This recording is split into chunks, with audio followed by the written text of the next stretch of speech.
గెలిచిన మన ప్రజాప్రతినిధులకు, గౌరవ సర్పంచ్లకు, ఉప సర్పంచ్లకు, వార్డు సభ్యులకు అభినందన కార్యక్రమం పెట్టాలనే ఆలోచన చేసిన గౌరవ నల్గొండ జిల్లాని మరి తన సమర్థ నాయకత్వంలో పెద్దలు కేసీఆర్ గారి మార్గదర్శకత్వంలో గత దశాబ్ద కాలంగా ముందుకు తీసుకెళ్లిన సూర్యాపేట శాసనసభ్యులు మాజీ మంత్రివర్యులు అన్న శ్రీ గుత్తగండ్ల జగదీశ్వర్ రెడ్డి గారికి, గౌరవ ప్రభుత్వ మాజీ విప్ ఆలేరు మాజీ శాసనసభ్యురాలు సోదరి శ్రీమతి సునీత మహేందర్ రెడ్డి గారికి, గౌరవ రాజ్యసభ మాజీ సభ్యులు పెద్దలు శ్రీ బడుగుల లింగయ్య యాదవ్ గారు, గౌరవ మాజీ శాసన మండలి సభ్యులు సోదరులు శ్రీ కర్ణే ప్రభాకర్ గారు, గౌరవనీయులైన మాజీ శాసనసభ్యులు శ్రీ బూడిద భిక్షమయ్య గౌడ్ గారు, గౌరవనీయులు మొన్ననే మన భువనగిరి పార్లమెంట్ నుంచి మీ అందరి ఆశీస్సులతో పోటీ చేసిన అన్న శ్రీ క్యామ మల్లేష్ గారు, నకరేకల్ మాజీ శాసనసభ్యులు సోదరులు శ్రీ చిరుమర్తి లింగయ్య గారు, తుంగతుర్తి మాజీ శాసనసభ్యులు సోదరులు శ్రీ గ్యాదరి కిషోర్ కుమార్ గారు, మునుగోడు మాజీ శాసనసభ్యులు సోదరులు శ్రీ కూసుకుంట్ల ప్రభాకర్ రెడ్డి గారు, వేదిక పైన ఆసీనులైన గౌరవనీయులైన కార్పొరేషన్ల మాజీ అధ్యక్షులు, జిల్లా మరియు రాష్ట్ర స్థాయి ముఖ్య నాయకులు, అట్లాగే మరి వేదిక పైన ఆసీనులైన గౌరవనీయులైన ప్రజాప్రతినిధులు, వివిధ మండలాల పార్టీ అధ్యక్షులు, మున్సిపల్ మాజీ కౌన్సిలర్లు, మాజీ చైర్మన్లు, ఏ కారణం చేతనో మరి రెండు కూడా మనం కొద్ది శాతం ఓట్లతోనే కోల్పోవడం జరిగింది. కానీ ఈరోజు చాలా సంతోషం, 2 సంవత్సరాలు తిరగకుండానే మళ్ళీ సర్పంచ్ ఎలక్షన్లు జరిగితే భువనగిరి నియోజకవర్గంలో కాంగ్రెస్ కు 52 వస్తే మనకు 56 సర్పంచ్లు ఇక్కడ గెలుచుకున్నాం.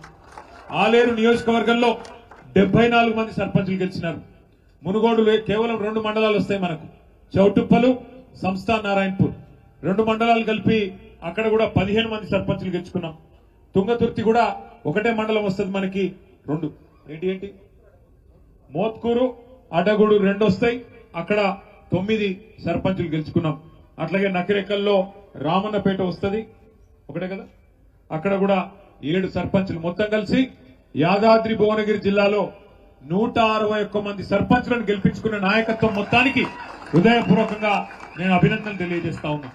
ఎందుకంటే పెద్దలు చెప్తారు, ఎక్కడ పోగొట్టుకున్న దాన్ని అక్కడనే దేవులాడుకోవాలి, అక్కడనే ఎత్తుకోవాలని చెప్తారు.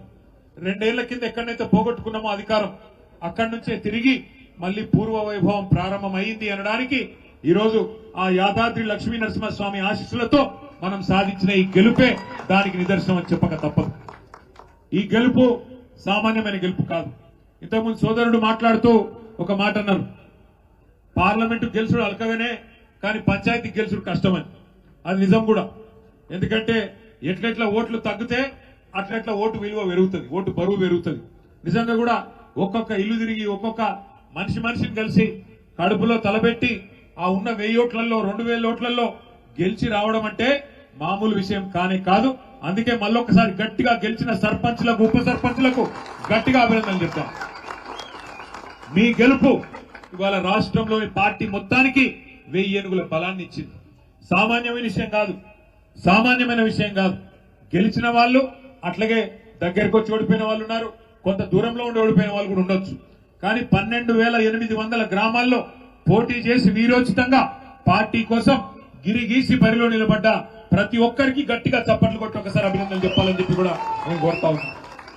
ఈ గెలుపు, ఈ ఉత్సాహం ఏదైతే మన సర్పంచ్ ఎన్నికలతో మన పార్టీలో వచ్చిందో ఇది సామాన్యమైంది కాదు. ఎందుకంటే అవతల వాళ్ళ అరాచకం కూడా సామాన్యమైంది కాదు. ఎన్ని రకాల ఇబ్బందులు పెట్టినారో మీ ఉమ్మడి నల్గొండ జిల్లాలో మీరే చూసినారు. తమ్ముడు ఇప్పుడే కిషోర్ చెప్పినట్టు నూతన్కల్ మండలంలో లింగంపల్లి అనే ఊర్లో మల్లయ్య యాదవ్ అనే మన సోదరుడు, మన కార్యకర్త, ఆయన కోడల్ని వార్డు మెంబర్ గా నిలబెట్టిండు. పాపం ఆయన తిరుగుతా ఉన్నాడు ప్రచారానికి. అదే ఊర్లో మన మండల అధ్యక్షుడు ఇంకో మల్లయ్య ఉంటాడు. ఆ మల్లయ్య గారిని దాడి చేయడానికి కాంగ్రెస్ ముష్కరులు, కాంగ్రెస్ గుండాలు 50 మంది వచ్చి రాత్రిపూట 10-10:30కు అందరు సలిపూట వెళ్ళిపోతే 50 మంది కావాలని మాటేసి పోయి దాడి చేస్తే అందులో మరి దురదృష్టవశాత్తు మల్లయ్య యాదవ్ గారి మీద వారు దాడి చేస్తే రాళ్లతోని కొట్టి కిరాతకంగా అక్కడే లింగంపల్లిలో దాడి చేసి చంపేసినారు. ఇది ఒక చోటనే కాదు, ఇట్లా చాలా చోట్ల చాలా దాడులు జరిగినాయి. ఇక బెదిరింపులకైతే లెక్కనే లేదు.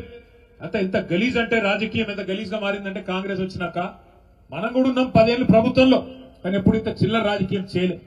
నల్లగొండ నియోజకవర్గం తిప్పర్తి మండలం ఎల్లమ్మగూడెం అనే గ్రామంలో సర్పంచ్ గా నామినేషన్ ఇస్తే మన సోదరుడు ఆయన పేరేముండేనే యాదగిరి గారు నామినేషన్ ఇస్తే ఆ సోదరుని బెదిరించినారు, ముందు కొట్టినారు, కాళ్ళ మీద ఏళ్ల మీద కనబడుతున్నాయి దెబ్బలు.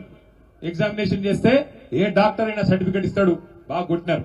కొట్టడమే కాదు, అయినా కూడా ఆ తమ్ముడు వినకపోతే కారులో వేసుకొని కిడ్నాప్ చేసి తీసుకొని పోయి అక్కడ ఉండే మంత్రి బలుపుతో ఆయన కనుసన్నలో ఉండే ఆయన అనుచరుల అహంకారం వల్ల మూత్రం దాగిపించి ఆయనను బెదిరించి ఇన్సల్ట్ చేసి అక్కడికక్కడనే ఆయనను అవమానించే ప్రయత్నం చేసినారు. అంటే ఎంత కిరాతకమైన ఎంత చిల్లర వికృతమైన రాజకీయం ఇది ఈ జిల్లాలో జరుగుతున్నది కాంగ్రెస్ నాయకుల కనుసన్నలో. ఒక్కసారి మీరు ఆలోచన చేయండి. అట్లాగే ఒకటి రెండు కాదు, ఇట్లా ఎన్నో ఉన్నాయి ఉదాహరణలు. హుజూర్ నగర్ కాన్స్టిట్యున్సీలో అయితే మన వాళ్ళని తీసుకొని పోయి పోలీస్ స్టేషన్లలో కూర్చోబెట్టి బెదిరించి ఆఖరికి కాంగ్రెస్ మండల అధ్యక్షుడిని పోలీసు కూడా పిలిపించుకొని వాళ్ళకు మన క్యాండిడేట్ అప్పచెప్పి పంపించే పరిస్థితి. ఇంత చిల్లర రాజకీయం ఇవాళ ఈ జిల్లాలో జరుగుతూ ఉన్నది. పోనీ ఇదంతా ఒక దిక్కు అయిపోయింది. తర్వాత ఎలక్షన్లు అయినాయి, మనోళ్ళు మొక్కవోం ధైర్యంతో కొట్లాడినారు. నకిరేకల్ నియోజకవర్గం చిన్నకాపర్తి అనే గ్రామంలో మనకు పడ్డ ఓట్లను, మరి అధికారులకు ఏమైందో నాకు తెలియదు, మనకు పడ్డ ఓట్లను అవి కలిపితే మనం గెలిచిపోతాం, అవి పక్కకు బారేసి పక్కన మోరులో దొరికినాయి. మన లింగయ్య గారు పోయి చిరుమర్తి లింగయ్య గారు కొట్లాడి అట్లెట్లా మీరు లెక్క పెట్టారని గొడవ చేస్తే అది మొత్తం రాష్ట్రం దృష్టికి వచ్చింది. అట్లాగే ఇక్కడ రాఘవాపురం గాని వాసాల మరి గాని మీ యాదాద్రి భువనగిరి జిల్లాలో గెలిచిన వాళ్ళని కావాలని ఇవాళ దగ్గర రాష్ట్రం మొత్తం నిన్న కూర్చొని లెక్క తీసినాం మన పార్టీ ఆఫీస్ లో. రాష్ట్రం మొత్తం ఒక 100-150 గ్రామాలు ఇట్లున్నాయి. మనం గెలిచినాక కూడా కావాలని రీకౌంటింగ్ పెట్టి దొంగతనంతోని అధికార బలంతోని అధికార దుర్వినియోగంతో గెలిచిన ఒక 100-150 గ్రామాలున్నాయి. ఒక్కటి కూడా వదిలిపెట్టాం, కోర్టుకు పోతాం, తప్పకుండా గెలిచి వచ్చేదాకా మీకోసం కొట్లాడతామని చెప్పి కూడా నేను విజ్ఞప్తి చేస్తా ఉన్నా. మనం ఎమ్మెల్యేలనే ఇచ్చిపెట్టలేదు, మన పార్టీ వదిలిపెట్టి 10 మంది ఎమ్మెల్యేలు పోయి కాంగ్రెస్ పార్టీలో చేరినారు. మీరు చూసే ఉంటారు, స్పీకర్ గారికి కనబడతలేదంట. ఎమ్మెల్యేలు సిగ్గు లేకుండా వాళ్ళే చెప్పుకున్నారు, మీరు చూసే ఉంటారు. ఇక మీ పక్కనే ఉంటుంది నియోజకవర్గం, ఎక్కువ దూరం లేదు, ఇటుకెళ్ళి ఒక 30-40 కిలోమీటర్లు స్టేషన్ గన్పూర్. కడియం శ్రీహరి గారు ఆయనే చెప్పుకుంటున్నాడు, నేను అభివృద్ధి కోసం కాంగ్రెస్ లో చేరినా అని ఉపన్యాసాలు ఇచ్చిండు మైకులలో. కానీ స్పీకర్ కనబడతలేదంట, వినబడతలేదంట.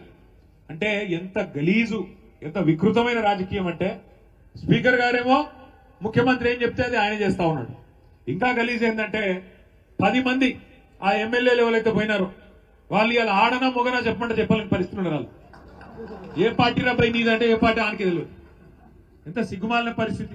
ఒక్కొక్కరు 70 ఏళ్ళకి వస్తుంది, 75 ఏళ్ళకి వచ్చింది పోచారం శ్రీనివాసరెడ్డి. ఏం రోగమైనా నాకు అర్థం కాదు ఈ వయసులో.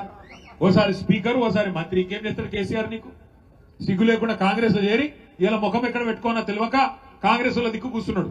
ఏది అసెంబ్లీలో కూర్చుంటే మొన్న స్పీకర్ ముంగట మనోళ్ళు అడిగిరట, మరి నువ్వు మా ఓన్ అయితే గడ్డెందుకు కూర్చున్నావా? బాత్రూమ్ దగ్గర ఉంది, జల్లి పోయేది ఉంటది. అదో బతుకా నీ? నాకు అర్థం కాదు, ఏం బతుకు? ఇంతకాలం 70 ఏళ్ళు సంపాదించిన పేరంతా నాశనం చేసుకుంటే రేవంత్ రెడ్డి సంకల చేరి ఎందుకు ఆ బతుకు? నాకు అర్థం కాదు. చచ్చిపోయింది న్యాయం కాదు దానికంటే? ఎందుకు ఆ బతుకు? 10 మంది ఎమ్మెల్యేలు ఏం బతుకది? గబ్బిలాలు కదా సూరు పట్టుకొని ఎలాడినట్టు అక్కడికి పొగ పెడుతుంటే సి అని కొడుతుంటే ఏ పార్టీ చెప్పుకోలేని పరిస్థితి. ఓ పెద్ద మాటలు చెప్తాడు కడియం శ్రీహరి. ఏదో కడియం అంటే కమిట్మెంట్, క్యారెక్టరా కాకరకాయన ఏ అని చెప్తున్నాడు. నేను చూస్తున్నా, అక్కడ పోతున్నప్పుడు చూస్తున్నా వరంగల్. కమిట్మెంట్ అడు. ఏం కమిట్మెంట్? ఏమిటి? ఏ పార్టీలు ఉన్నాయా అంటే అతి తెలివి. యా పార్టీలు ఉండాలో ఆ పార్టీలోనే ఉన్నాడు. ఎట్లుంటదంటే ఇప్పుడు మీ కొడుకో బిడ్డనే ఉంటారు, ఇంటికి రాలేదు, ఆలస్యమైంది, లేట్గా అవుతుంది, రాత్రి 9 అవుతుంది, 10 అవుతుంది, చలిపూట, ఏడున్నారా పిల్లగాడే నువ్వు ఫోన్ చేస్తావు అనుకో. ఏడున్నారా కొడుక అంటే 7 ఉండాలనో గానే ఉన్నా అన్నాడు అనుకో. ఏమనిపిస్తుంది? దౌడ మీకు ఒక సభబుద్ధి కాదు. గట్లే ఉన్నది కత్తియాల మన పాటలకి వెళ్ళి పోయిన వాళ్ళు. ఇలా నగరాలు కాకపోతే నాకు అర్థం కాదు. ఓ రేవంత్ రెడ్డి ఉండేది 3 ఫీట్లు కానీ 30 ఫీట్లు డైలాగులు కొడతాడు. ఓహో ఆహా ఏదో పెద్ద గెలిచినా పీకినా అడ్డిమారి గుడ్డి దెబ్బలో ముఖ్యమంత్రి అయినావు. మాకు తెలియదా? నీకు తెలియదా? మనోళ్ళు ఏమనుకున్నారు? మీ ఆలేరులో భువనగిరిలో కూడా ఏమనుకుర్రు అంటే, నేను చెప్తా రావు, ఏమనుకుర్రు అంటే మీరు కూడా వాస్తవానికి ఆలేరు వాళ్ళు భువనగిరిలు కూడా పోతే శేఖర్ రెడ్డి పోతాడేమో, సునీత పోతుందేమో, కానీ కేసీఆర్ ఉంటాడు కదా అనుకున్నారు. అనుకురా లేదా? అంతేనా? అనుకొని ఏం చేసారు మీరు? ఇంట్లో అన్నారు, ఆయనతో మొదటికి మోసం వచ్చి. మరి ఇక్కడ శేఖర్ పోయి ఆడ సునీత పోతే కేసీఆర్ ముఖ్యమంత్రి ఎట్లయితాడే? నాకు అర్థం కాదు. అక్కడ మనం దెబ్బతిన్నాం. ఇంకా చిన్న లాజిక్ మిస్ అయినాం అన్నట్టు. ఒక గది జరిగింది. నిజానికి కేసీఆర్ గారి మీద రాష్ట్రంలో ఏ మనిషికి కూడా కాంగ్రెస్ వానికి బీజేపీ వానికి కూడా నిజంగా చెప్పాలంటే ప్రేమనే ఉన్నది తప్ప కోపం లేదు. ఎందుకంటే వాళ్ళకు కూడా ఎరికే బయటికేదో మాట్లాడతారు. కానీ తెలంగాణ అనే రాష్ట్రం వచ్చిందంటే 2001లో ఈ జిల్లా గులాబీ జెండా ఎగిరితేనే కదా వచ్చింది. కేసీఆర్ పార్టీ పెడితేనే టీఆర్ఎస్ పుట్టింది. టీఆర్ఎస్ పుడితేనే 13 ఏళ్లు కొట్లాడితేనే ఆఖరికి కేసీఆర్ గారు సావు నోట్లో తలబెడితేనే అప్పుడు కదా తెలంగాణ వచ్చింది. ఆ తెలంగాణ వస్తేనే కదా ఇవాళ టీపీసీసీ, టీ బీజేపీ, టీ ముఖ్యమంత్రి వచ్చిందే కేసీఆర్ వల్ల కదా. అందుకే వాళ్ళకు కూడా ఎరికే మనసులా మహేష్ గౌడ్ కెరికే, రామచంద్రరావు కెరికే. అందుకే బయటికేదో మాట్లాడతారు కానీ ఆడినో ఇన్నో మళ్ళీ మేము కలిసినప్పుడు పెద్ద ఆయన బాగున్నాడా అన్న, ఎట్లున్నాడన్నా అని మంచిగానే మాట్లాడతాం. ఎందుకు చెప్తున్నా అంటే మనము వాస్తవం ఎక్కడ చెడగొట్టుకున్నామంటే, నిజానికి ఈ మాట ఒప్పుకోవాలి, మనం కూడా 10 ఏళ్లు ప్రభుత్వం నడిపినాం. కానీ పార్టీ కార్యకర్తలు, కమిటీలు పార్టీని బలోపేతం చేసే విషయం కొద్దిగా పక్కకు పెట్టినాం, కొంత తప్పు చేసినాం. ఇది వాస్తవం. అందుకే ఇప్పుడు సునీతకు వచ్చిన చెవులో చెప్తున్నది, రామన్న జర మనం అర్జెంట్ గా కమిటీలు వేసుకోవాలనే, మంచిగా వేసుకోవాలని చెప్తుంది. నేను కూడా అక్కకు అదే చెప్తా ఉన్నా.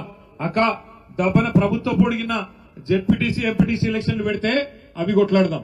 లేకపోతే కంపల్సరీ పెద్దసారిని అడిగి జనవరిలోనే చాలు చేసుకుందాం. సభ్యత్వ నమోదు, కమిటీలు, మంచిగా శిక్షణ కార్యక్రమాలు, బ్రహ్మాండంగా పార్టీని తయారు చేసుకుందాం.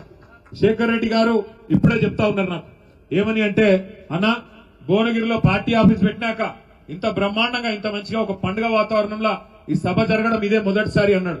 నేను శేఖర్ అన్నని కోరుతున్నా, ఈ పండుగ వాతావరణం ఇట్లా కలకలలాడుతూ లక్ష్మీ కళతో మన పార్టీ ఆఫీసు రాబోయే 3 సంవత్సరాలు ఇట్లే ఉండాలి. తప్పకుండా మీరు నడపాలని నేను కోరుతా ఉన్నా. నడపాలంటుతానే కాదు, మేము సిరిసిల్లలో ఒక పని చేస్తున్నాం. ఆడ మన పార్టీ ఆఫీస్ ఉంటుంది, మంచిగా ఉంటుంది, ఇట్లే మంచి హాల్ ఉంటుంది, బయట మంచి భోజనాలు పెట్టుకోవచ్చు, అన్ని పెట్టుకోవచ్చు. మన కార్యకర్తలకు పేదవాళ్ళు చాలా మంది ఉంటారు, వాళ్ళకి ఆడనో పోయి ఫంక్షన్ హాల్ తీసుకొని లగ్గాలు చేయాలి, శుభకార్యాలు చేయాలంటే చాలా పైసలు ఖర్చు అవుతాయి.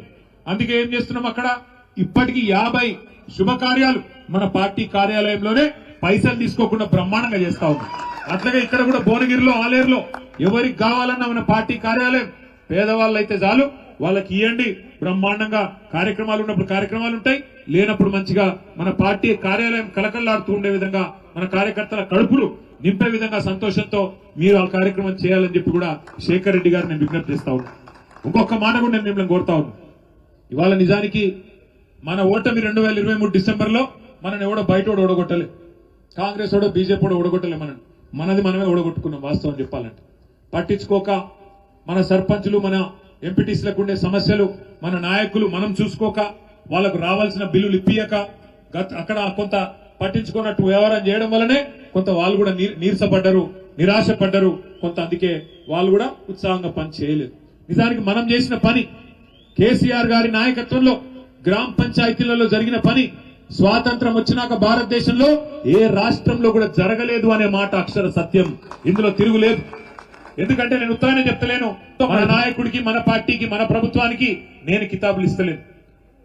వాస్తవానికి తెలంగాణ జనాభా పరంగా చూసుకుంటే భారతదేశంలో 3% కంటే తక్కువ. మన జనాభా ఎంత? 4 కోట్లు. భారతదేశం జనాభా ఎంత? 147 కోట్లు. మరి 147 కోట్లలో 4 కోట్లు అంటే 3% కంటే తక్కువ. కానీ 3% కంటే తక్కువ జనాభా ఉన్న తెలంగాణ జాతీయ స్థాయిలో ఉత్తమ పంచాయతీలు ఎక్కడున్నాయని కేంద్ర ప్రభుత్వం అవార్డులు ప్రకటిస్తే 30% అవార్డులు గెలుచుకున్నది కేసీఆర్ గారి నాయకత్వంలో. ఒక్కసారి గుర్తు తెచ్చుకోండి. ఎట్లా వచ్చినాయి మరి అవార్డులు? ఎట్లా వచ్చినాయి అంటే ఒక్కొక్క గ్రామంలో నర్సరీ పెట్టి, చెట్లు పెంచి, హరితహారం లాంటి మంచి కార్యక్రమాలు. నిజానికి చెట్లకు ఓట్లున్నాయి, వేరే వేరే నాయకులు, వేరే వేరే పార్టీలు చెట్లు పెట్టుడు పట్టించుకోరు. కానీ కేసీఆర్ గారికి భవిష్యత్తు మీద ఉండే ఫికర్తోని మన పిల్లలు మంచిగా ఉండాలి, మన ఊర్లు మంచిగా ఉండాలి, ఊర్లు సాఫ్ ఉండాలి, స్వచ్ఛమైన గాలి రావాలి అనే ఉద్దేశంతో 270 కోట్ల మొక్కలు భారతదేశంలో పెట్టిన ఒకే ఒక్క రాష్ట్రం హరితహారం కార్యక్రమంలో మన రాష్ట్రం తెలంగాణ. మన నాయకుడు కేసీఆర్ గారు ప్రతి గ్రామంలో ఒక డంప్ యార్డ్ ఉండాలి, చెత్త ఏరేతందుకు ఒక ట్రాక్టర్ ఉండాలి, మొక్కలకు నీళ్లు వేసేందుకు ఒక ట్యాంకర్ ఉండాలి అని ఆలోచించిన నాయకుడు కేసీఆర్. ఎవరైనా చచ్చిపోతే వాళ్ళను ఎవల పొలాల కాడ వాగుల కాడ చెర్ల కాడ గాలిసుడు కాదు, ఊర్లో ఒక సంస్కారవంతంగా అంతిమయాత్ర చేసి అంత్యక్రియలు చేసే విధంగా వైకుంఠ ధామం ఉండాలి అని ఆలోచన చేసిన నాయకుడు కేసీఆర్. పట్టణాల్లోనే పార్కులు కాదు, పల్లెలలో కూడా పేదవాళ్లు తిరిగేందుకు పార్కులు ఉండాలని ఆలోచన చేసి ప్రతి పల్లెలో పల్లె ప్రకృతి వనం పెట్టిన నాయకుడు కేసీఆర్. అట్లాగే పల్లెల్లో పిల్లలు ఆడుకునేందుకు గ్రౌండ్ ఉండాలి అని ఆలోచన చేసి క్రీడా ప్రాంగణం ఏర్పాటు చేసిన నాయకుడు కేసీఆర్ గారు. ఇంటింటికి నల్లా పెట్టి, ఇదే నల్గొండ జిల్లా కదా, ఇదే మునుగోడు, ఇదే దేవరకొండ కదా ఫ్లోరోసిస్ తో తల్లడిల్లిన ప్రాంతం. అట్లాంటి మునుగోడులో, దేవరకొండలో, ఉమ్మడి నల్గొండ జిల్లాలో ఫ్లోరైడ్ అనేది లేకుండా చేసి బ్రహ్మాండంగా ఇంటింటికి కృష్ణా జలాలు, గోదావరి జలాలు తీసుకొచ్చి మీ కాళ్లు గడిగిన నాయకుడు కేసీఆర్ గారు. చెప్పుకుంటూ పోతే ఒకటి రెండు కాదు, 10 ఏళ్లలో మన నాయకుడు చేసిన అద్భుతాలు ఎన్ని చేసినాం పనులు. వ్యవసాయం ఎట్లుండే కేసీఆర్ గారు రాకముందు దేశం బ్రహ్మాండంగా. కేసీఆర్ గారు వచ్చిన తర్వాత 24 గంటల కరెంటు రైతాంగానికి ఇచ్చిన రాష్ట్రం ఒక్క తెలంగాణ కాదా? నాట్లేసే టైం వచ్చింది అంటే మీరెవ్వరు దరఖాస్తు పెట్టాల్సిన అవసరం లేకుండా, దండం పెట్టే అక్కర లేకుండా, దఫ్తర్ చుట్టూ తిరిగే అవసరం లేకుండా మీ ఫోన్లలో టింగు టింగు టింగు అని సౌండ్ వస్తుండే. ఇలా వస్తున్నదా టింగు టింగు? టింగు టింగు కాదట. రేవంత్ రెడ్డి చెప్తాడు ఆయన టింగు టింగు నడవదంట రైతు బంధు, టకీ టకీ అట. పడుతుందా మరి టకీ టకీమని? ఏడబడ్డది. 2 సార్లు రైతు బంధు కూడా ఎగ్గట్టిండు. అపోజిషన్ ఉన్నప్పుడేమో, ప్రతిపక్షంలో ఉన్నప్పుడేమో 3 పంటలకి ఇవ్వాలి రైతు బంధు, 2టికే ఇస్తావా అని మాట్లాడిండు. 10,000 కాదు 15,000 ఇస్తా సోనియా గాంధీ మీద ఒట్టని మాట్లాడిండా లేదా? పెన్షన్లు 2,000 ఇస్తావా 4,000 ఇవ్వాలి. ఇవన్నీ చెప్పారు. 6 గ్యారంటీలు, 100 రోజులు అన్ని చేస్తాం. మరి 800 రోజులు అయిపోయాయి. ఇవాళ ఏమంటున్నాడు? మొత్తం కేసీఆర్ అప్లపాలు చేసిపోయిండు, దివాలా తీసింది రాష్ట్రం. క్యాన్సర్ పేషెంట్ అయింది, ఎయిడ్స్ పేషెంట్ అయింది. వెనకటికి ఎవడో ముఖం బాగలేక అద్దంబల కొట్టుకున్నాడట. శాత కాదు నీకు నడపనికి ప్రభుత్వం. యాద్ చేసుకోండి ఒక్కసారి. కేసీఆర్ గారు ఉన్నప్పుడు ముఖ్యమంత్రిగా కరోనా మహమ్మారి వచ్చింది. కరోనా వస్తే ఎన్నడన్నా కలగన్నామా మనం? మూతికి బట్ట కట్టుకొని ఎవరింట్లో వాళ్ళని కూర్చునే రోజులు వస్తాయి, నెలలు బయటికి కాలు పెడదామంటే భయం అయింది, ఏడ చచ్చిపోతామేమో అని. అట్లాంటి పరిస్థితి. రూపాయి ఆదాయం లేదు రాష్ట్రానికి, రూపాయి ఆదాయం లేదు. అట్లాంటి పరిస్థితుల్లో కూడా కరోనా ఉన్నప్పుడు కూడా పెన్షన్ లాగినాయా? రైతు బంధు ఆగిందా? కళ్యాణ లక్ష్మి ఆగిందా? ఏ ఒక్క సంక్షేమ పథకం ఆగిందా? గది లీడర్షిప్ అంటే. ఆ రోజు రూపాయి ఆదాయం లేకపోయినా కేసీఆర్ గారు లక్షలాది మంది రైతాంగానికి రైతు బంధు ఇచ్చిండు. కేసీఆర్ గారు ఎక్కడ ఆడపిల్ల పెళ్ళైతే అక్కడ మరి బ్రహ్మాండంగా కళ్యాణ లక్ష్మి, షాది ముబారక్ అందజేసిండు. ముసలోళ్లకు పెన్షన్లు ఇచ్చిండు. ఈ ఊరూరికి కొనుగోలు కేంద్రాలు పెట్టి పంట కొనుగోలు చేసి వెంటనే డబ్బులు కూడా మీ ఖాతాల్లో వేసిండు. కానీ ఇవాళ ఈయనకేమైందా నాకు అర్థం కాదు. ఏమనంటే తప్పుడు మాటలు మాట్లాడతాడు. అప్పుల పాలైపోయింది. ఎక్కడ అప్పుల పాలైంది? ఒక మంత్రి అంటాడు 6 లక్షల కోట్లు అప్పయింది అంటాడు. ఇంకొక ఆయన అంటాడు 7 లక్షల కోట్లు అయిపోయింది అంటాడు. ఇంకొక ఆయన 8 లక్షల కోట్లు. ఊర్లలో సర్పంచ్ ఎలక్షన్ల కదా అర్రాస్ పాటలు వాడతారు చూడు, గట్లా ఎవరి నోటికి ఎంత వస్తే అంత. నాకు అనుమానం వచ్చింది, నిజమా మరి ఇన్ని అబద్ధాలు చెప్తున్నారు వీళ్ళు, కేంద్ర ప్రభుత్వం కూడా నిజం చెప్తాడా లేదా అని అనుమానం వచ్చింది. మొన్న ఒక బీజేపీ ఎంపీ ప్రశ్న అడిగిండు, మన తెలంగాణ ఆయనే బీజేపీ ఎంపీ ప్రశ్న అడిగిండు కేంద్ర ప్రభుత్వాన్ని, అసలు తెలంగాణ చేసిన అప్పెంత జర చెప్పండి స్వామి అని. కేసీఆర్ గారు ముఖ్యమంత్రిగా బాధ్యత తీసుకున్నాడు. నా లెక్క కాదు, ఆర్బీఐ లెక్క, రిజర్వ్ బ్యాంక్ ఆఫ్ ఇండియా లెక్క, controller and auditor general CAG లెక్క, కాకి లెక్కలు కావు, కాగు లెక్క కేంద్ర ప్రభుత్వం సమాధానం ఇచ్చింది పార్లమెంట్ లో. కేసీఆర్ గారు బాధ్యత తీసుకున్న నాడు 2014 జూన్ 2 నాడు మన రాష్ట్రం నెత్తి మీద ఉన్న అప్పు 72,000 కోట్లు. కేసీఆర్ గారు డిసెంబర్ 3 నాడు రాష్ట్ర ముఖ్యమంత్రిగా 2023లో దిగిపోయిన నాడు రాష్ట్రం మీద ఉన్న అప్పు 3.5 లక్షల కోట్లు. 3.5 లక్షల కోట్లలో 72,000 మనం చేసిందే కాదు, కాంగ్రెస్ వాడు మనకు విరాసత్గా ఇచ్చిపోయింది. అది తీసేసినాం అనుకో, ఎంత లెక్క మరి? 2,80,000 కోట్లు. దీనికి ఒక ఆయన 6 లక్షల కోట్లు అంటాడు, ఇంకొక ఆయన 7 లక్షల కోట్లు అంటాడు, ఇంకొక ఆయన 8 లక్షల కోట్లు అంటాడు. ముఖ్యమంత్రి ఏమో సెక్రటేరియట్ లో లంక బిందెలు లేవు నేనేం చేయాలంటాడు. గట్టిగా మాట్లాడితే నీ గుడ్లు వీకి గోటిలాడుతా అంటాడు, నీ బోట్ నీదన్నది పేగులు మెడలేసుకుంటా అంటాడు. గిసంటోడు దొరికిండు మనకు. పచ్చి అబద్ధాలు చేసిన అప్పే 2,80,000 కోట్లు. మరి మీరు అడగచ్చు, మరి 2,80,000 కోట్లు కూడా ఎందుకైంది అన్నా? ఎందుకైంది అంటే మీ ఉమ్మడి నల్లగొండ జిల్లాలో మన ప్రభుత్వం రాక మునుపు ఒక్కటంటే ఒక్క మెడికల్ కాలేజ్ లేదు. ఇవాళ ఉమ్మడి నల్లగొండ 3 జిల్లాలైంది. సూర్యాపేట, యాదాద్రి భువనగిరి, నల్లగొండ. ఇవాళ ఒక్క మెడికల్ కాలేజీ లేని నల్లగొండలో ఈరోజు ఒకటి కాదు 3 మెడికల్ కాలేజీలు, 3 నర్సింగ్ కాలేజీలు ఇచ్చిన ఘనత మన నాయకుడు కేసీఆర్ గారు. ఉమ్మడి నల్లగొండ జిల్లాలో గతంలో ఒక్క విద్యుత్ ఉత్పత్తి కేంద్రం లేదు. ఇవాళ మీరు నల్లగొండ జిల్లా దామెరచెర్లకు పోతే దక్షిణ భారతదేశంలో కాదు భారతదేశంలోని అతి పెద్దదైన ఒక అల్ట్రా మెగా పవర్ ప్లాంట్ పెట్టి అక్కడ గోదావరిలో ఏమన్నా కింద మీద అయినా మనకి ఇక్కడ నుంచి విద్యుత్ అందించేందుకు 4,000 మెగావాట్లు. 4,000 కదా, ఎన్ని వేల కోట్లది? 39,000 కోట్ల రూపాయలతో 4,000 మెగావాట్ల అల్ట్రా మెగా పవర్ ప్లాంట్ పెట్టిన ఘనత కేసీఆర్ గారి. పక్కనే యాదాద్రి లక్ష్మీ నరసింహస్వామి ఆలయం ఉన్నది. ఎట్లుండే 2014 మునుపు యాదాద్రి లక్ష్మీ నరసింహస్వామి దేవాలయం ఇవాళ ఎట్లయింది? మరి ఆ దేవాలయం మీద ఏ నాయకుడు గతంలో ఖర్చు పెట్టని విధంగా 1,800 కోట్ల రూపాయలు ఖర్చు పెట్టి ఆ దేవాలయాన్ని భారతదేశంలోనే ఒక అపురూపమైన దేవాలయంగా మలిచిన ఘనత కేసీఆర్ గారిది కాదా? ఏమైంది ఉమ్మడి నల్లగొండ? ఏమైంది ఉమ్మడి నల్లగొండకి అంటే మరి కేసీఆర్ గారు 2,80,000 కోట్లు అప్పు చేస్తే ఏం చేసిండు? అప్పు చేసి ఏం చేసిండంటే ఇవాళ మీరు ఒక్కసారి యాద్ చేసుకోండి. ఉమ్మడి నల్లగొండ జిల్లా ఒక దిక్కు కృష్ణా నీళ్లు రావు, ఫ్లోరోసిస్ తో బాధ, మంచినీళ్లకు లేవు. మంచినీళ్ల కోసం మిషన్ భగీరథ పెట్టి 40,000 కోట్ల రూపాయలు ఖర్చు పెట్టి మిషన్ భగీరథ చేసిండు కేసీఆర్ గారు. కాళేశ్వరం ప్రాజెక్టు ద్వారా ఈ ప్రాంతం ఆలేరు గాని, భువనగిరి గాని, అట్లాగే పక్కనే ఉండే జనగామ గాని, ఈ అన్ని ఏరియాలకు తుంగతుర్తి గాని, కిందికి సూర్యాపేట, కోదాడ, అట్లాగే మన కింది దాకా గోదావరి నీళ్లను తీసుకొచ్చి ఒక 93,000 కోట్లు ఖర్చు పెట్టి కాళేశ్వరంలో మరి వాళ్ళ 45 లక్షల ఎకరాలకు నీళ్లు ఇచ్చిండు కేసీఆర్. ఎక్కడ పెట్టిండు డబ్బులు అంటే 73,000 కోట్ల రూపాయలు రైతుల ఖాతాల్లో. ఒకటి కాదు, రెండు కాదు, 70 లక్షల మంది రైతుల ఖాతాల్లో 11 పంటలకు 73,000 కోట్ల రూపాయలు మీ ఖాతాల్లో జమ చేసిన నాయకుడు రైతు బంధు రూపంలో కేసీఆర్ కాదా? 2 సార్లు రుణమాఫీ, రెండింటికి కలిపి 30,000 కోట్లు. ఉచిత విద్యుత్ 24 గంటలు, ఒక్కొక్క సంవత్సరానికి 5,000 కోట్లు, 10 ఏళ్లకు 50,000 కోట్లు ఉచిత విద్యుత్. మరి ఇవన్నీ కేసీఆర్ వ్యవసాయం మీద పెట్టిన పెట్టుబడి కాదా? రైతుల మీద పెట్టిన పెట్టుబడి కాదా? మనకు నీళ్లు ఇచ్చేందుకు తెచ్చిన పెట్టుబడి కాదా? ఏం చేసిండు కేసీఆర్ అంటే ఒక ఇది చేసిండు. మీ కళ్ళ ముంగట కనబడుతున్నది. పల్లెలు బాగా చేసిండు, పట్టణాలు బాగా చేసిండు, వ్యవసాయం బాగా చేసిండు, కరెంటు బాగా చేసిండు, 200 పెన్షన్ 2,000 చేసిండు, 500 పెన్షన్ 4,000 చేసిండు. మీ లెక్క ఓట్ల కోసం అబద్దాలు చెప్పలే. ఓట్ల కోసం అబద్దాలు చెప్పి మోసం చేయలే కేసీఆర్ గారు. ఎన్నడూ మేనిఫెస్టోలో మనం పెట్టలే 1,00,000 రూపాయలు ఇస్తాం ఆడపిల్ల పెళ్లికని. కానీ మీరు లంగలు మీరు చెప్పారు 1,00,000 రూపాయలు కేసీఆర్ ఇస్తుండు కదా, మేము తులం బంగారం ఇస్తామన్నారు. ఇచ్చిండా మరి తులం బంగారం? అది తులం బంగారం కాదు, మీ మెడల పుత్తల దాడి ఎత్తుకపోతే ఆడే మంచోడు. గంత లంగలు వాళ్ళు కాంగ్రెస్ వాళ్ళు.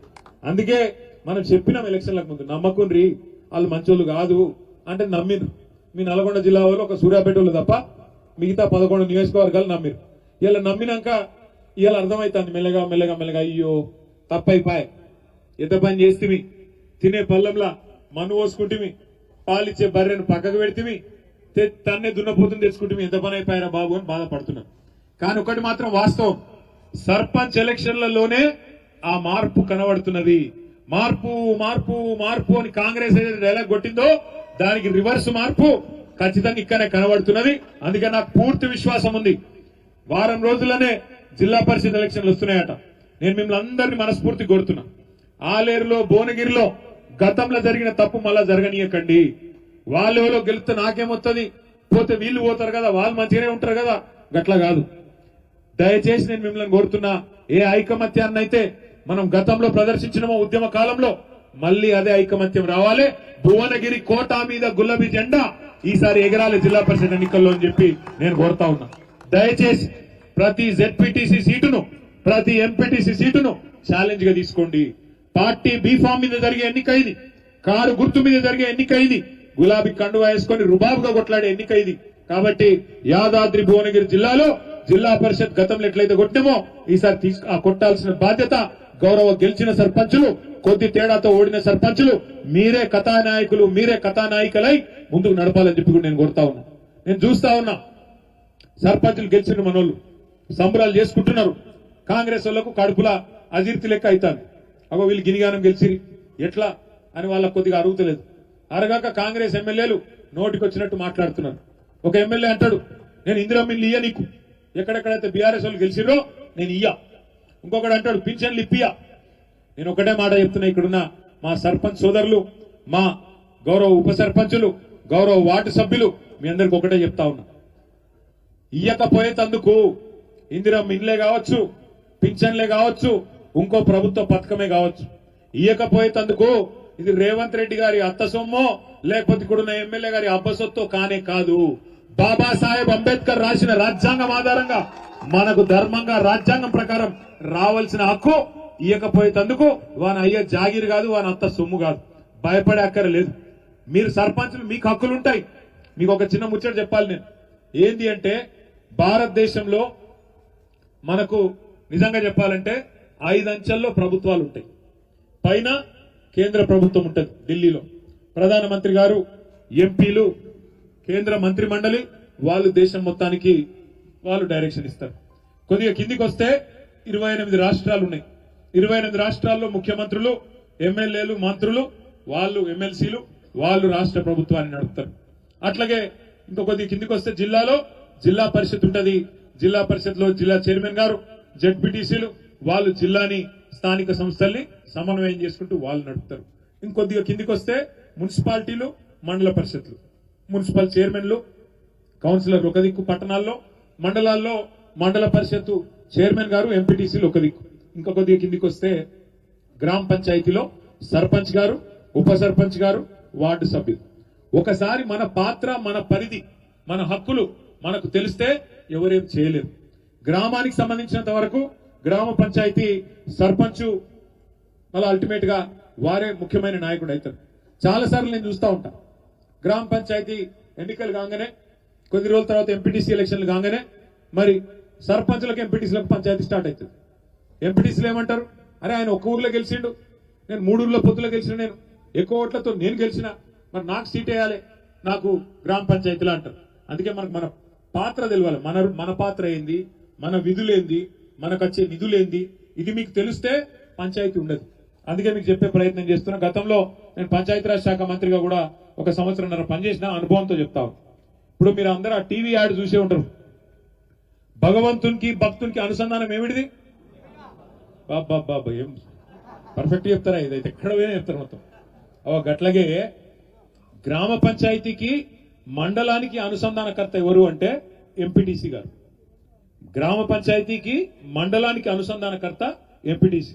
అట్లాగే మండలానికి, జిల్లాకు అనుసంధానకర్త ఎవరు అంటే ఎవరు? జెడ్పీటీసీ గారు. భగవంతునికి భక్తులకి లెక్క, మధ్యలో అగరవత్తి లెక్క ఈయన ఉండాలి నిజానికి. కానీ ఏమైతుంది, నాకు కృషి చేయాలి గ్రామ పంచాయతీలని ఎంపీటీసీ. ఎంపీటీసీ బాధ్యత అది కాదు. ఎంపీటీసీ గారి బాధ్యత మండలంలో కూర్చొని, ఇప్పుడు ఫైనాన్స్ కమిషన్ అని ఒకటి ఉంటుంది మన దేశంలో. ఫైనాన్స్ కమిషన్ అనేది ఏం చేస్తుందంటే జనాభా ప్రకారం, ఇప్పుడు 4 కోట్ల ప్రజలు ఉన్నారు తెలంగాణలో, అందులో పట్టణ ప్రాంతాల్లో ఒక 2.5 కోట్లు ఉన్నట్టున్నారు, పల్లె ప్రాంతాల్లో, పట్టణాలలో 1.5 కోటి మంది ఉన్నారు. దాని ప్రకారం పల్లెలకు, పట్టణాలకు, మున్సిపాలిటీలకు, గ్రామ పంచాయతీలకు ఫైనాన్స్ కమిషన్ ద్వారా ఇగో తలా ఇంత అని చెప్పి డబ్బులు ఇస్తారు. ఆ డబ్బులు విడుదలైన తర్వాత 70% పైసలు, ₹1 విడుదలైందనుకో ఢిల్లీలో, 70 పైసలు సీదా గ్రామ పంచాయతీకి, 20 పైసలు మండల పరిషత్, 10 పైసలు జిల్లా పరిషత్. ఈ రకంగా ₹70 గ్రామ పంచాయతీ, 20 పైసలు మండల పరిషత్తు, 10 పైసలు మీకు జిల్లా పరిషత్కి వస్తాయి. వాటిని సమన్వయంతో ఖర్చు పెట్టుడు ఎట్లా? సర్పంచ్ గారు, ఉప సర్పంచ్ గారు ఆ ఊర్లో మీరు మాట ఇచ్చింటారు. మొన్న ఎన్ని మాటలు ఇచ్చింటారో నాకు తెలుసు. ఏది కావాలంటే అది చెప్తాను, నువ్వు అయితే నన్ను గెలిపిరావు అని అంటారు. నాకు కూడా తెలుసు, మేము కూడా ఎలక్షన్లు కొట్లాడినా. నేను కూడా 5 కొట్లాడిని, ఇప్పుడు 1 కాదు 2 కాదు. ఈ ఎలక్షన్లకు అట్లే ఉంటుంది, ఆపద మొక్కులు లెక్క. ఏది కావాలంటే అది చెప్తా, నాకేది గెలిపిరాబాయ్ అంటారు. ఏం భయపడకూరి, చేసుకుందాం, అవి కూడా అన్ని కూడా చేసుకుందాం. అయితే ఆ 70 పైసలు ఏవైతే మీకు రాజ్యాంగబద్ధంగా బాబాసాహెబ్ రాసిన రాజ్యాంగం ప్రకారం వస్తాయో, అలా ఏ ఎమ్మెల్యే పెడతందుకు అవకాశం లేదు. అలా తీర్మానం చేయాల్సింది గ్రామ పంచాయతీ. సర్పంచ్ గారి తీర్మానం లేకుండా, వార్డు సభ్యుల తీర్మానం లేకుండా, ఉప సర్పంచ్, సర్పంచ్ల సంతకం లేకుండా ఇక్కడ అనిల్ కుమార్ రెడ్డి చేసేది లేదు, అక్కడ బీర్లా ఇలయ్య చేసేదేం లేదు. ఉత్తదే వాళ్ళదంతా.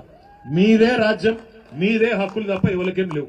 ఇక వాళ్ళు వీళ్ళు చెప్తారు మీకు ఏదో లేని పని ముచ్చట్టు ఎమ్మెల్యే సాబ్ పిలుతుండు ఇట్రా అండ్రి అట్రా అండ్రి అది చేస్తాం ఇది చేస్తాం పట్టించుకోకుండ్రి వాళ్ళతో అయ్యేది లేదు పోయేది లేదు ఊదు కాలేదు పీరు లేవది వాళ్ళకే పైసలు లేవు ఎమ్మెల్యేలకే పైసలు దిక్కులేవు ఒక ఎమ్మెల్యే కాంగ్రెస్ ఎమ్మెల్యేనే ప్రపంచ బ్యాంకు కుత్తరం రాసిండు మా రేవంత్ రెడ్డి పైసలు ఇస్తలేడు నువ్వన్న ఒక 100 కోట్ల అప్పి అని చెప్పి ప్రపంచ బ్యాంకుకు ఎల్లారెడ్డి ఎమ్మెల్యే ఉత్తరం రాసుకున్నాడు ఇంకొక ఎమ్మెల్యే జడ్చర్ల ఎమ్మెల్యే కాంగ్రెస్ ఆయన మాకు పైసలు లేవు మాకేం పని లేదు ఏం చేయాలని ఆయన అన్నాడు మహబూబ్ నగర్ ఎమ్మెల్యే గారు అయితే పెళ్లిళ్ళు పేరెంటాలకు పోతున్నాం తప్ప ఏం పని లేదు మాకు బేకారు ఉన్నది మా పరిస్థితి ఇంకో కాంగ్రెస్ ఎమ్మెల్యే చెప్తున్నాడు కాబట్టి వాళ్ళు మేమేదో చేస్తాం మీకు పెద్ద పీట వేస్తాం ఏంటంటే పట్టించుకోకండి ఏమాత్రం వాళ్ళకే పైసలు వాళ్ళే ఆగంలో ఉన్నారు వాళ్ళతో అయ్యేది లేదు కానీ మీకుంటాయి మీకు ఫైనాన్స్ కమిషన్ డబ్బులు వస్తాయి నెల నెల రావాలి అయితే ఫైనాన్స్ కమిషన్ డబ్బులకు కేసీఆర్ గారి ప్రభుత్వం ఉన్నప్పుడు మనం పల్లె ప్రగతి కోసం ఏం చేసినామంటే రూపాయి పైకెళ్లి కేంద్రంకి వెళ్ళి వస్తే రూపాయి మనం తోడేసి ప్రతి నెల జీతం ఇచ్చినట్టు నెల నెల గ్రామ పంచాయతీకి పల్లె ప్రగతి నిధులు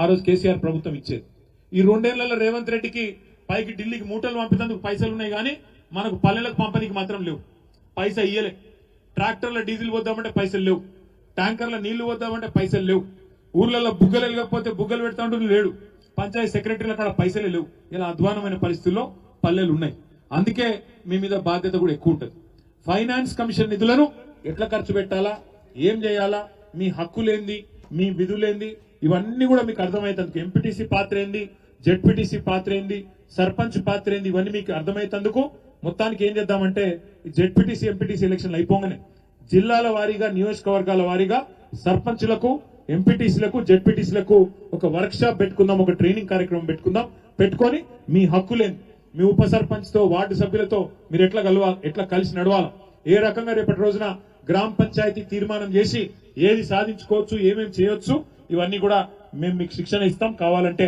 ఎక్స్పర్ట్స్ ని పిలుచుకుందాం కాబట్టి మీరు ఎవరు భయపడవద్దు అని నేను ముందు మీకు విజ్ఞప్తి చేస్తాను ఇంకొకటి కాంగ్రెస్ వాళ్ళు డైరెక్ట్ ఎలక్షన్ లో గెలవలేరు అందుకే కొన్ని లంగ కథలు చేస్తారు ఏం చేస్తారు ఇక అర్జెంట్ గా సర్పంచ్ ను సస్పెండ్ చేయాలి డిపోకి చెప్పి ఉప సర్పంచ్ కు ఇవ్వాలి చార్జ్ వాళ్ళోడు ఉంటే గిన్న అని ఆలోచన చేస్తారు దానికోసం కూడా నేను మీకు మాటిస్తున్న గౌరవ సర్పంచ్లకు మీరు భయపడాల్సిన అవసరం లేదు ప్రతి జిల్లాలో ఒక లీగల్ సెల్ ఏర్పాటు చేస్తాం మీరు ఎక్కడ పోయే అవసరం లేదు మీకు ఇక్కడనే న్యాయ పోరాటం చేయడానికి మీ మీద అక్రమ కేసులు పెట్టినా అక్రమంగా మిమ్మల్ని తొలగించే ప్రయత్నం చేసినా ఏ జిల్లా కా జిల్లా మీ జిల్లా నాయకత్వం మీకు లీగల్ సెల్ ని కూడా అందుబాటులో ఉంచుతుంది వెంటనే కేసు వేయచ్చు వెంటనే స్టే వస్తుంది మీ మీద అన్యాయంగా ఎవరు కూడా ఏం చేయలేరు ఏ రకమైన జులుం చేసినా పార్టీ మీకు అండగా ఉంటుందని కూడా నేను విజ్ఞప్తి చేసుకుంటా ఉన్నా మరి మీరు కొంతమంది అనుకోవచ్చు అన్నా మరి పైసలు లేవంటున్నావు ప్రభుత్వంలో ఎట్లా పైసలన్నీ ఢిల్లీకి పోతున్నాయి బాధ ఏంటంటే రాహుల్ గాంధీ గారి కప్పం కట్టాలి కదా రేవంత్ రెడ్డి గారు కట్టకపోతే ఇట్లా పదవి ఊస్టింగ్ అయిపోతుంది కదా అందుకే కమిషన్లు వచ్చే పనులకు మాత్రమే పైసలు ఇస్తాడు రేవంత్ రెడ్డి రైతు బంధు ఇస్తే కమిషన్ రాదు అందుకే రైతు బంధు ఇయ్యడు పెన్షన్లు పెంచితే 2000 4000 చేస్తే కమిషన్లు రావు కాబట్టి దాన్ని తీసుకోడు మహిళలకు నెలకు 2500 ఇస్తా అన్నాడు మహాలక్ష్మి అన్నాడు అది ఇయ్యడు కమిషన్ రాదు